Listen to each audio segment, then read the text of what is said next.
And so we can determine selling prices and set prices based on our absorption costing. And so I want to be clear here. It's important. Prices don't necessarily have to be determined this way in the market. Like your pricing shouldn't just be based off your cost, but in theory, we shouldn't be selling a product that we can't make our money back on. We shouldn't be entering into a project where we can't make our money back. So we're going to be talking about that second scenario, not like how do we actually price a product. The way we actually price a product is based on competition and perceived value in the marketplace. But here we're just making sure that we figure out our costs and we can recoup those costs. So they're two different concepts. I don't want to confuse. No one should leave here assuming that products are just always some markup on cost. That's not the way pricing works in reality. So we determine the product cost per unit using absorption costing and determine the target markup on the cost per unit and then add a target markup to the product costs to reach a selling price. So this is just to determine, we use this methodology to determine if we can make the income we want. It actually doesn't set the price in the market, right? We might make more or less. This is just for strategic setting pricing purposes, to making sure that like we have a reasonable way to enter the marketplace and make our money back. So setting prices, we enter our absorption costing. We know that we have $25. Our target markup, we're saying we want, for our business to stay operational, we need to make at least 60% markup on all of our products. So at the very least, we have to sell our product for $40 a unit. That's what we're saying. The market then might, it turns out like, let's say this is soap. We're still talking about soap. What if this only sells for $20 in the marketplace? Well, then we don't have a business. We need to fix something. Or what if we could sell it for $60 in the marketplace? Then we're in good straits. The $40 is just something we use to benchmark, right? But the marketplace really determines the price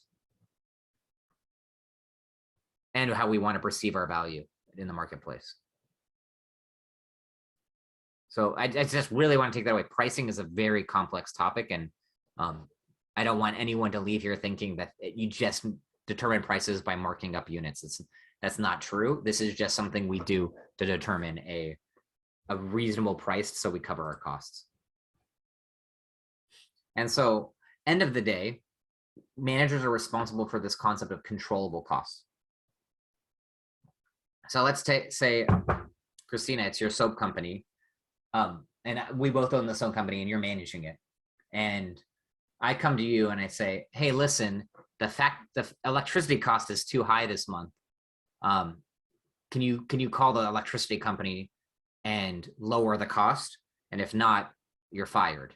That's not really fair, right? Because electricity is set by the government. And so that's not in your control.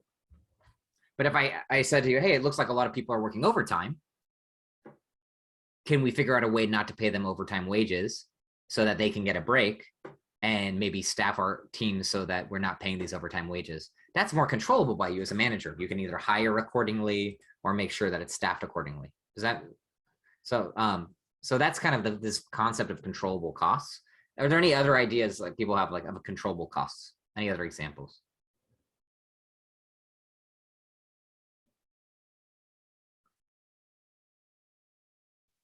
Maybe if we have some kind of package deal, like if we're still on the soap company, then like a whole sampler set, but oh, we're actually losing money on that, so we shouldn't be selling that. Yeah, no, that's a good example, Christina, is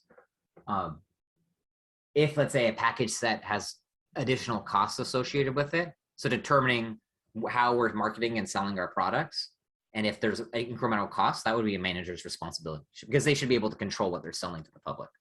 So those are things that an owner or an executive might hold a manager accountable for, the controllable costs. What's another example of an uncontrollable cost? Ben, do you have an example?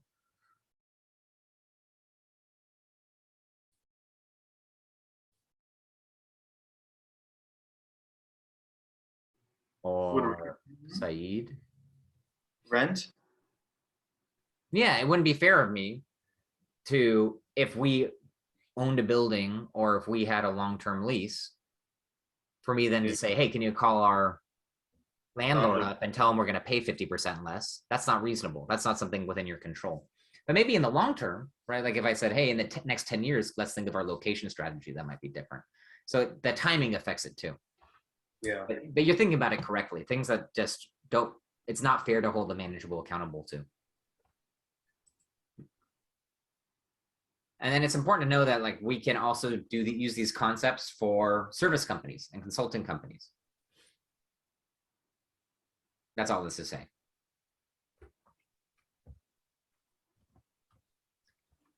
So wouldn't service companies have much lower fixed costs anyways? It depends on the service company, but yeah, most of the time, like if you're just a consultant, you might have very low fixed costs. But if you're like a consulting company like Deloitte or McKinsey or Accenture, you have offices all over the world, right? And you have Even like taxi stands, I guess, like they have a lot of fixed costs because of the cars itself, I guess. yeah, so it depends on the service. It really does. Yeah. Thank you. No problem. My advice, just so you know, is to have a very low operating leverage business. Like always, when you first start off, it's less risky if you have less fixed costs. Or another way to say it is, the more fixed costs you have, the riskier the business is. So early on in your entrepreneurial journey, I recommend if you're going to start a business, do it with as minimal fixed costs as possible to start off with. And then as you progress your career, you can leverage fixed costs to make money. That's the whole concept, but you have to make sure you have a very clear path to money, and there's some kind of risk associated with that. You have a clear path to profitability through these metrics that we've discussed.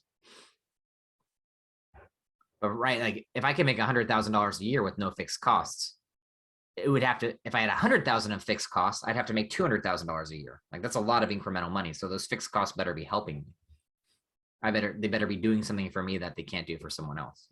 So would you say like there's a target fixed price for every sort of market you enter, or it kind of depends like what you're trying to do? It depends on your strategy. Okay. Whenever we try to enter into a market, you look at benchmarks. So see what your competitors are doing, similar competitors. And that's a good place to start. All right. Thank you. No problem. So if I want to enter retail, I'd look at Target and Walmart and see how much of their fixed costs are to their income. All right. That kind of idea. Yeah. Okay. So special orders. So what if a customer comes in and tells us, we need 10,000 custom soap bars that say my company's logo on it. We have to then determine if that's reasonable for us and at what price we should charge it. So the price should be at least high enough to cover all the costs that may be incurred, any incremental costs that may be incurred through